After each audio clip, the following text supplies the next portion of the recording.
BS coaching classes में आप सभी का हार्दिक स्वागत है। कल जो हमने पढ़ा था वो बिंदुसार के बारे में पढ़ा था। आज हम जो पढ़ेंगे वो किसके बारे में पढ़ेंगे? आज अशोक को लेकर बात की जाएगी।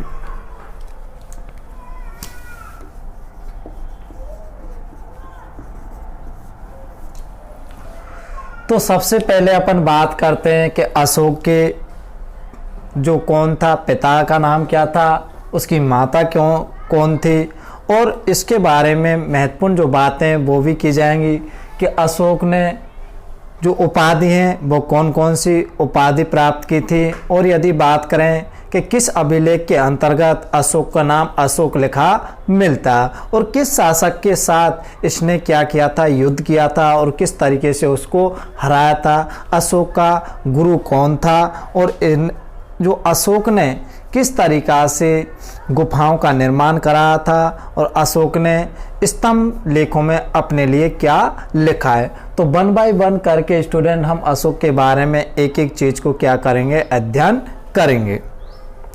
तो सबसे पहले स्टूडेंट बात की जाती है कि अशोक ने किस तरीके से गद्दी को प्राप्त किया था।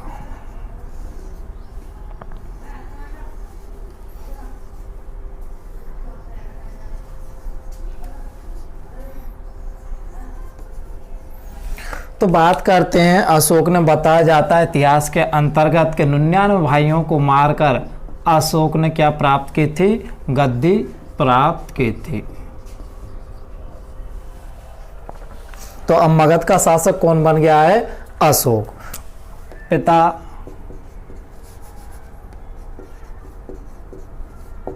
बिंदुसार,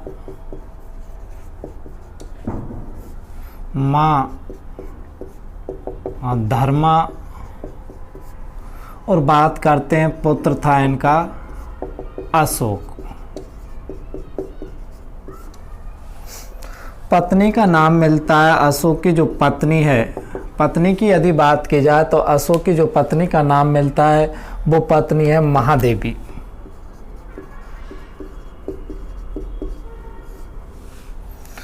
महादेवी जो पत्नी है, इसके दो संतानें हुई थी। पहली संतान का यदि नाम मिलता है तो पहली जो संतान थी उसका नाम मिलता है महेंद्र, और एक का नाम मिलता है वो है संघमित्रा। दो इसके संतान हुए, एक का नाम महेंद्र और दूसरी का नाम संघमित्रा।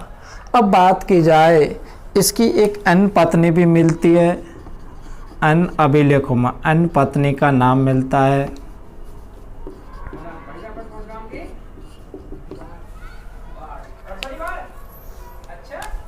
अन्य पत्नी है, उसका नाम मिलता है कारुबाकी।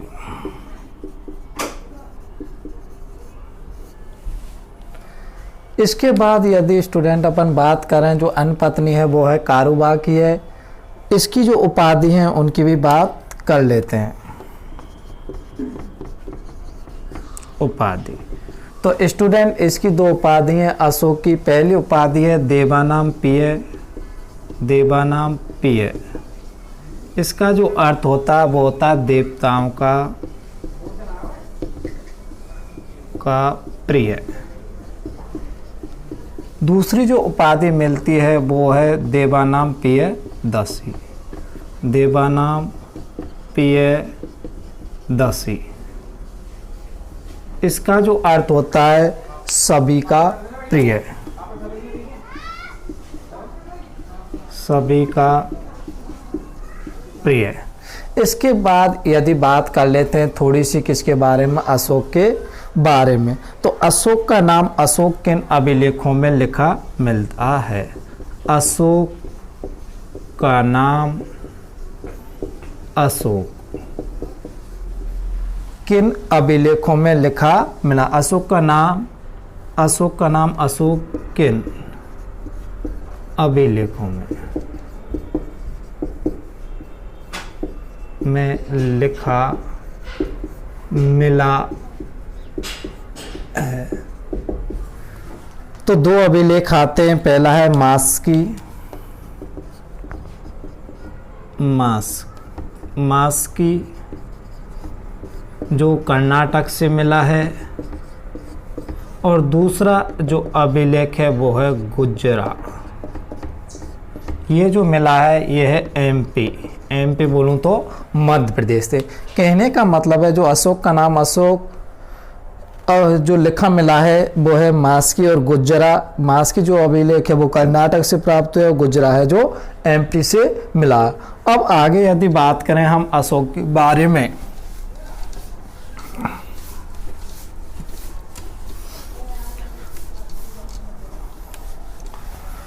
तो अशोक जैसे ही राज्याभिषेक के 7वें वर्ष के बाद, अशोक ने आगे बढ़ना प्रारंभ किया। राज्याभिषेक के 7वें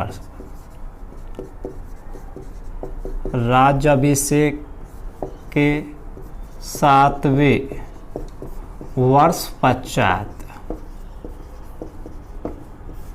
तो अशोक ने राज्याभिषेक के 7वें वर्ष पश्चात इसने क्या किया था, कश्मीर और खोतान को जीत लिया था। देखो जैसे ये शासक बना उसके 7वें वर्ष पश्चात ही क्या करता है, अशोक कश्मीर को, ये पूरा इलाका जो कश्मीर वाला इलाका ने, कश्मीर और खोतान को क्या कर लेता है, ये विजित कर लेता है। 7वें वर्ष पश्चात कश्मीर और खोतान को जीत लिया। अब स्टूडेंट बात करते हैं 7वें वर्ष पश्चात इसने कश्मीर और खोतान को जीत लिया। आगे यदि बात करें हम किसके बारे में, अशोक के बारे में, तो शासन के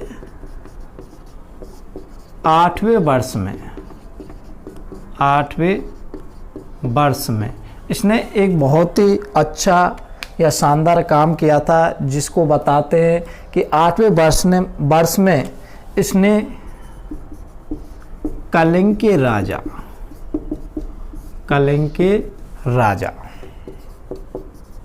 नंदराज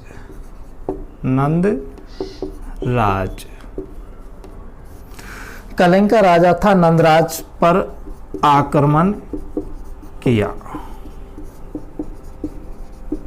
तो कलिंग का राजा जो नंदराज था वो कहाँ पर था, उड़ीसा के अंतर्गत। वर्तमान में यदि बात करें जो कलिंग पड़ता है वो कहाँ पड़ता है, इस जगह उड़ीसा में। उड़ीसा के अंतर्गत क्या पड़ता है, उड़ीसा, और उड़ीसा के अंतर्गत क्या है, कलिंग है।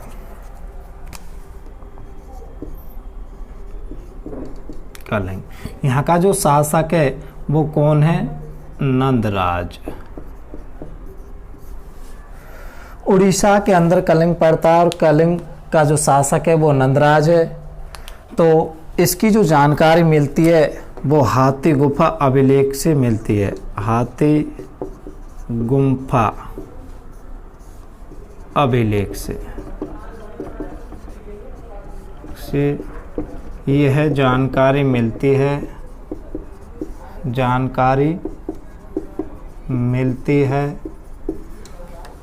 है कि किसने आक्रमण किया। यह जानकारी मिलती है कि अशोक ने आक्रमण नंदराज पर किया। तो हाथी गुफा अभिलेख से यह जानकारी मिलती है कि अशोक ने आक्रमण नंदराज पर किया। हाथी गुफा जो अभिलेख है ये कहाँ पर है, अपन बात कर लें तो हाथी गुफा जो अभिलेख है वो कहाँ है, उड़ीसा के अंतर्गत। हाथी गुफा अभिलेख कहाँ है, उड़ीसा में।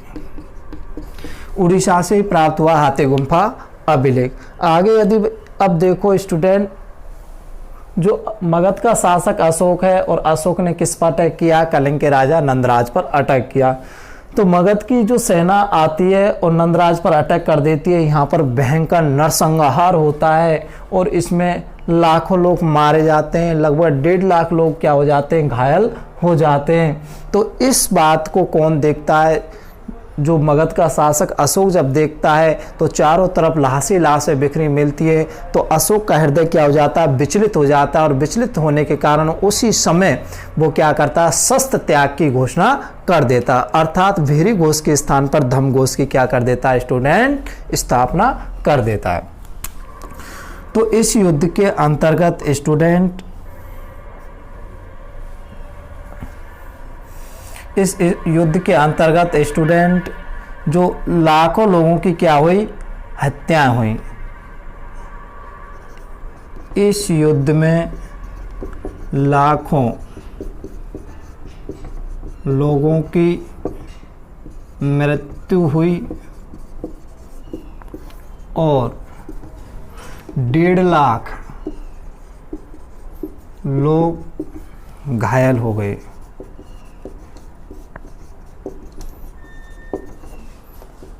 अशोक का हृदय विचलित हो गया।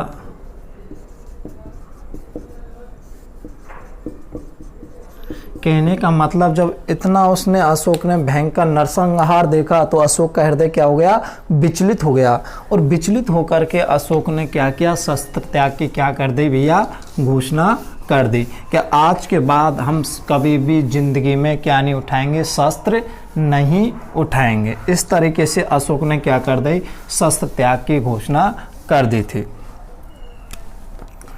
उसी समय अशोक ने शस्त्र त्याग की घोषणा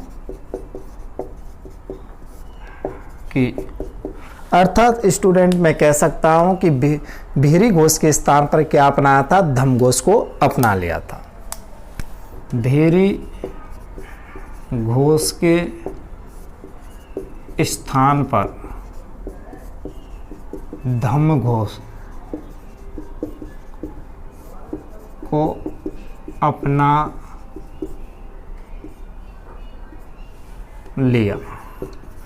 स्टूडेंट आपके मन में आ रहा हो ये भीरी क्या होती है। भीरी कहने का मतलब इस तरीके से, एक जब युद्ध क्षेत्र के अंतर्गत जब युद्ध होता था तो युद्ध होने से पहले स्टूडेंट एक क्या होती थी, तुरतुरीसी होती थी, उसको क्या जोर से बजाया जाता था, तो उसको बोलते हैं भीरी। और धम्म घोष, धम्म मतलब धर्म को अपना लिया। ठीक है स्टूडेंट, तो अब बात की जाएगी स्टूडेंट, थोड़ी सी और बात कर लेते हैं। जो कलिंग की राजधानी है, कलिंग की जो राजधानी वो क्या है, धौली या तोसली थी। ठीक है स्टूडेंट, अब बात करते हैं स्टूडेंट, भीरी घोष के स्थान पर धम्म घोष की स्थापना कर दी। और यदि अशोक के बारे में थोड़ी सी अपन बात करें तो अशोक ने श्रवण निग्रोध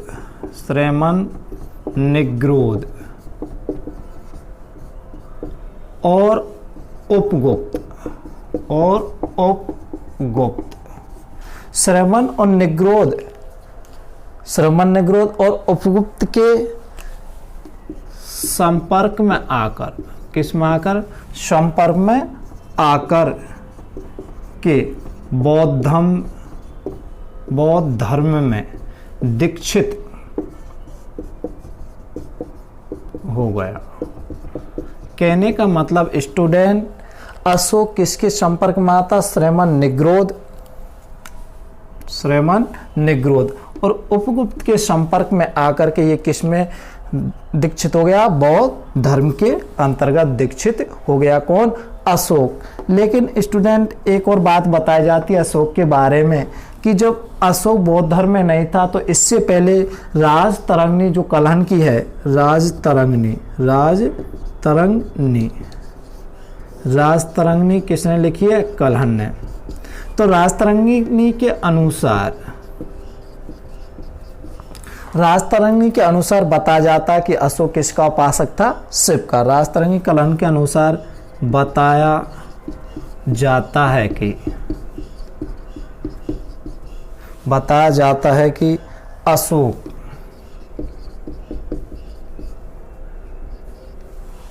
शिव का उपासक था। अशोक के बारे में और यदि अपन बात करें तो इसका जो गुरु था वो मौगलीपुत्र तिस था। धार्मिक गुरु कौन था? मौगलीपुत्र तिस। अशोक का गुरु, अशोक का गुरु मौगली पुत्र तिस। तो अशोक का जो पुत्र था वो कौन था स्टूडेंट? मौगलीपुत्र तिस था। और यदि अपन बात करें अशोक के बारे में विस्तृत तरीका से तो हमको पता चलता है कि अशोक ने अपने 10वें वर्ष के अंतर्गत, अशोक ने अपने 10वें वर्ष के अंतर्गत बोध गया की यात्रा की। अशोक ने अपने 10वें वर्ष में बोध गया, जो बिहार के अंतर्गत है, बोध गया की यात्रा की। और यदि बात करें अशोक के 20वें वर्ष में,